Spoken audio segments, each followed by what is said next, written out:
دوستو خواب میں گیدڑ دیکھنا، اگر کسی نے خواب میں گیدڑ دیکھے تو اس کا تعبیر کیا ہے؟ خواب میں گیدڑ کا بال دیکھنا، ہڈی دیکھنا، گیدڑ کا چمڑا دیکھنا، یہ سب مال دولت کی علامت ہے، دولت ملے گا اگر کسی نے یہ دیکھا۔ حضرت امام ابن سیرین رحمہ اللہ نے فرمایا کہ اگر کوئی شخص خواب میں دیکھے کہ گیدڑ کے طلب میں پھرتا ہے اور بھرانے پریشانے پکڑ نہیں سکتا ہے تو دلیل ہے کہ یہ شخص بیمار ہوگا۔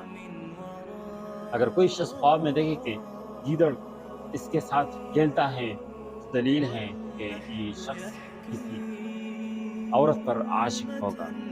اگر کسی نے خواب میں دیکھے کہ گیدڑ کا گوشت کھاتا ہے تو دلیل ہے کہ اگر قرض دار ہے تو اس کا قرض ادا ہوگا یا بیمار ہوگا لیکن شفا پائے گا، جلدی پائے گا۔